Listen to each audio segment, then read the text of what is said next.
vai. Graça e paz, queridos. Deus abençoe a todos. Vamos para a terceira aula de arqueologia bíblica. Já começamos 2 aulas na semana passada e agora vamos continuar com essa matéria importantíssima, a qual nos ajuda a confirmar todo tipo de informação bíblica, seja histórica, seja geográfica, cultural, educacional, povos, etnias.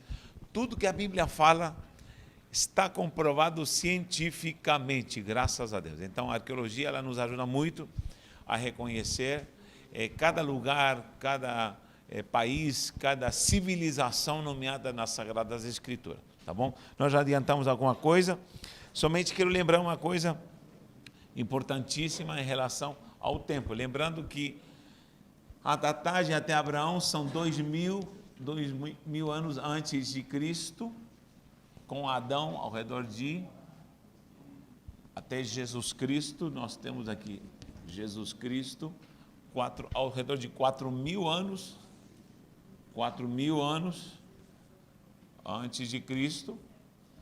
Por aqui está Moisés, com 1.500 anos antes de Cristo, mais ou menos, 1.500 antes de Cristo, Moisés. E até a era cristã, mais 2.000 anos, 2.000 anos depois de Cristo. Aqui temos o ano Domini, o ano do Senhor, ano Domini. Então, somando ao redor de 6.000 anos desde a criação do homem, 6.000 anos. Está chegando já o Shabat. Então, nós estávamos vendo de que o calendário judaico aponta para 5.779 nessa virada de 2018 para 2019. Então, temos uma sequência de anos do que é a formação do homem, do Adão. Vou colocar Adão como referência, né? Adão.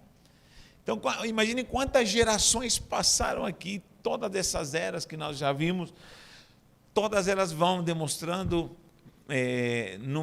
um compêndio, numa organização certinha, conforme a Bíblia vai descrevendo, como a Bíblia vai anunciando, como as civilizações avançam, desde o Egito, avançando depois para a Mesopotâmia, a Babilônia, depois da Babilônia nós temos os medos e os persas, depois a Grécia, depois da Grécia temos o Império Romano, depois de Roma, as nações que surgem, os árabes, todos os domínios que estiveram subjugando toda a terra da Palestina. Então, queridos, a arqueologia bíblica ela vai confirmar, não, em nenhum momento ela vai se contradizer, e a cada dia nós provamos que a ciência está se casando com toda a informação das Sagradas Escrituras. Mais do que nunca nós vemos hoje cientistas que estão acreditando, abraçando a ideia de que é um Deus criador, de que é um Deus que gerou tudo, que formou tudo. As leis, todas as leis já convergem para uma ação e uma reação, um fator, ou seja, uma causa e uma consequência. Então, só pode ter um Deus por trás de tudo isso. Nós queremos piamente que a Bíblia tem razão e sempre terá a razão, tá bom? Nós vimos uma escala aqui na página 7, as idades, nós temos aí, segundo os evolucionistas, o Neolítico, Calcolítico, Idade do Bronze, Antigo, Médio, Tardio, Ferro, Babilônico. Bom, no Neolítico há muitas teorias que a gente não pode assim afirmá-las categoricamente, mas há um grande mistério desde a criação do homem até o princípio, quando Deus começa a criar tudo. No princípio criou Deus o céu e a terra, até que ele cria o homem, há um espaço de tempo. Muitos já chamam a teoria do intervalo. Nesse espaço de tempo, não se sabe quantos anos podem ter passado. A aula passada, eu recalquei de que os dias da criação não são dias de luz solar, não são dias de 12 horas, somando com a noite de 24 horas, não são viradas de dia, porque o judeu reconhece como dia a parte da luz e a noite a ausência de luz, às 18 horas, quando se põe o sol. Por que não? Porque o sol somente é criado no quarto dia. Então, quem fazia ou limitava ou dava essa demarcação de dias se não havia sol? Se as estrelas, o sol, os luminares são criados só no quarto dia. Então, é um mistério que a gente não sabe. Eu, pessoalmente, creio que a Terra era, de fato, mais antiga do que se imagina. É muito mais antiga do que a criação do homem. Né? Temos a teoria da Pangeia, temos a divisão das terras, temos toda essa estrutura que é dada, são dadas pinceladas na palavra de Deus, tá bom? Então, é importante ir vendo isso, como a ciência comprova. Só que é assim, a idade do bronze, do ferro, o período babilônico, tudo isso é comprovado, porque nós vimos também em Gênesis o pai dos músicos, o pai dos que começaram a caldeiraria, os artífices, aqueles que começaram a trabalhar, os metais, isso nós temos informação na própria palavra de Deus. E já no livro de Bereshit, que é o livro de Gênesis, nós vemos aí a ação de povos, civilizações organizadas se defendendo em guerras com armas, com carruagem. Tudo isso, de fato, comprova essa idade que vai avançando. Aí temos a grande Mesopotâmia, que é chamada de meia-lua. Nós vimos também em outras matérias, onde se concentrava uma civilização da Síria, dos caldeus, mais para frente, antes os babilônios, eram ricos em cultura, em religião, muitos eram politeístas, e dali que Deus tira Abraão da terra dos caldeus. A palavra caldeiraria surge dos caldeus, porque ele já desenvolveu o trabalho em metal, tá bom? Paz, queridos, Deus abençoe, serão muito bem-vindos em nome de Jesus, Galver e toda essa turma ungida aí, tá bom? Então, gente, esses períodos vão avançando. Depois da Babilônia vem a Pérsia, que domina a Babilônia. Depois os medos e persas, a Grécia com Alexandre o Grande. Depois vem o período romano, há intervalos aí dos Seleucidas, e já é o tempo do próprio Jesus Cristo. Quem lembra da estátua de Nabucodonosor? Está certinho os períodos, desde a Babilônia, cabeça de ouro, até os pés de ferro e barro no final, porque a grande pedra rola, e que essa pedra é Jesus Cristo, e derruba a estátua, graças a Deus. Espiritualmente são poderes malignos que estão trabalhando até hoje, são principados até hoje na face da terra. Tá bom? Vamos aqui na página 8, métodos de trabalho arqueológico.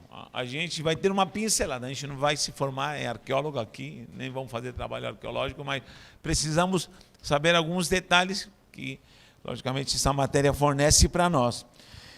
E como chegar a esse nível de descobrir que, de fato, há um lugar onde pode se garimpar e descobrir desde ossadas, materiais usados no cotidiano, desde móveis e imóveis, ferramentas, enfim, múmias, vestígios que provem que, de fato, toda essa história bíblica ela é real, de fato.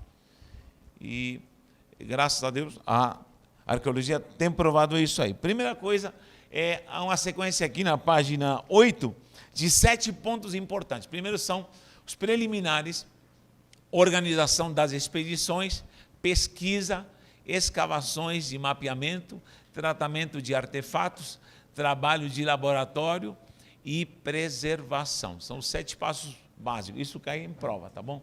Então, são os 7 passos para poder, pelo menos, ter uma preparação para começar a trabalhar na arqueologia. Em primeiro lugar,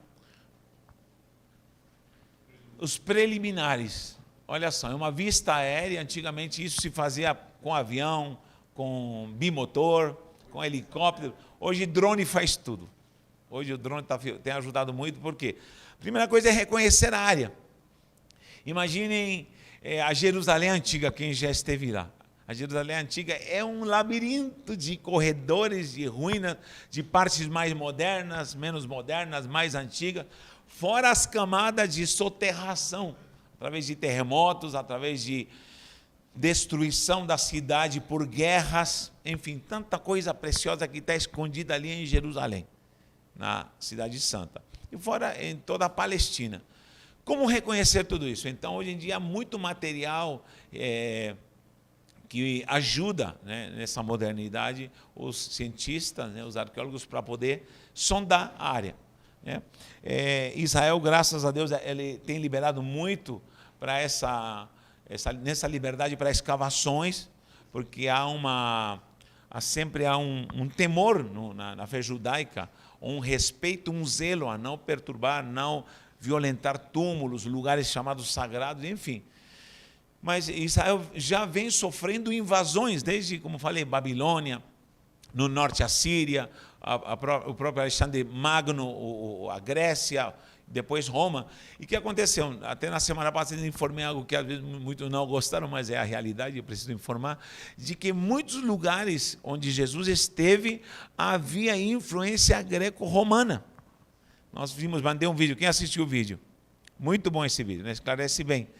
Que no tanque chamado de Betesda, ali havia uma edificação Asclépio, e esse tal anjo que descia, inclusive na nossa versão, está entre parênteses o versículo 4 do capítulo 5 de João. Por quê?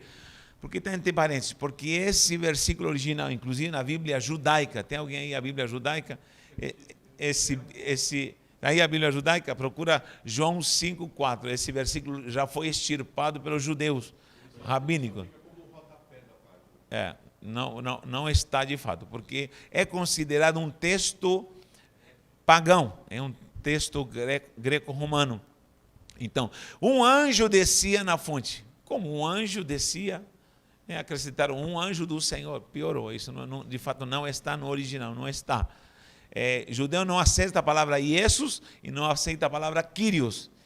Não aceita a palavra Jesus nem Kyrios. Ele chama Jesus de Yeshua. E se é judeu mais arcaico, ele chama ele no hebraico mais arcaico, Yahoshua. Yahoshua. O hebraico moderno é Yeshua. Então, Jesus, ele diz não, isso é influência grega, nós não podemos chamar, bom, isso é judeu, tá? Não estou dizendo que a gente não pode chamar Jesus de Jesus, porque tem uma turma meio habitolada que tem que chamar Yeshua só de Yeshua. Não, você chama ele de Jesus, de Jesus, ele responde. Tenho a certeza disso. Então, não tem problema com essas bitolações. Então, vamos lá. Olha, a preliminar é essa, ver o território. Imaginem que área é essa aqui, ó. Vou apertar aqui meu botãozinho para poder mostrar. Essa área aqui, quem chuta aí, que construção é essa? É a casa de alguém muito importante. É de um rei. Casa de um rei foi descoberta. Casa de Davi. Boa. Casa de Davi. Foi descoberta, fizeram escavações e pelas informações, aqui está o palácio onde Davi estava. E foram escavando e uma fotografia revelou as dimensões e descobriram a casa de Davi. Aqui do outro lado é a Grécia e temos aí o templo grego visto de cima e aí há um perfil melhor. Então os preliminares são esses, estudo, logicamente, e depois vem as fotografias. Aqui na página número 8 diz: localização de locais promissores com base em estudos históricos, geológicos, com auxílio de pesquisa aérea. Então, esse é o primeiro ponto. Segundo, organizando as expedições. Desde profissionais, porque uma expedição ela precisa de verba, muita verba. E há empresas que trabalham financiando as missões arqueológicas, né? Há empresas, há governos que estão financiando, enfim, há organizações que trabalham com documentários, né, para venda, desde leiloeiros que trabalham em conjunto para poder entrar nesse mercado de leilão, de relíquias, de museus. Já há um mercado enorme que trabalha nessa questão de ir atrás de algo que possa chamar a atenção. Então, há financiamento, desde um cozinheiro que vai ficar suprindo aí no momento que estão fazendo o trabalho de garimpar, de remover entulhos e estar presente, profissionais como motoristas, enfim, e o próprio arqueólogo vai estar presente, transporte, maquinária para filmar, maquinária para fotografar, enfim, suprimentos, ferramentas e equipamentos. Basicamente isso é o que se precisa para poder organizar uma expedição. Tudo é meticulosamente analisado, precisará ser meticulosamente analisado e cuidadosamente escavado. Por quê? Porque há casos de alguém ter rompido uma tela preciosa, um papiro antigo. O próprio menino, que era um pastor, que achou em Qumran, em hebraico, Qumran, encontrou os papiros do Mar Morto, ele ficou com medo de entrar, porque eles acreditam muito nessa fé de que há espíritos cuidando desses lugares que se preservam. E ele foi chamar outro pastor, que era mais velho. E outro pastor falou, é um tesouro, estamos ricos. E começaram a violentar os selos que estavam nos vasos, que tinham mais ou menos 1 metro de altura. E o que aconteceu? Muitos rolos foram rasgados. Precisava de muito cuidado para tirá-los, até descobrir, eles abrirem e verem que não era ouro nem prata, como eles esperavam. Então, rolou muita água por baixo da ponte. Enfim, graças a Deus, os rolos foram descobertos, foram levados, foram resgatados. Por nada. Exatamente, por qualquer coisa. Foram vendidos como um achado, uma relíquia, né? Eles perceberam isso, mas eles estavam achando que estavam encontrados nesses vasos. Porque, presta atenção, você está no lugar onde ninguém entrou, né? Você vê as cavernas lá, você sobe lá e de repente está cheio de vasos, no mínimo tem moeda de ouro lá dentro, mas eles ficaram decepcionados e foram vendidos como nada.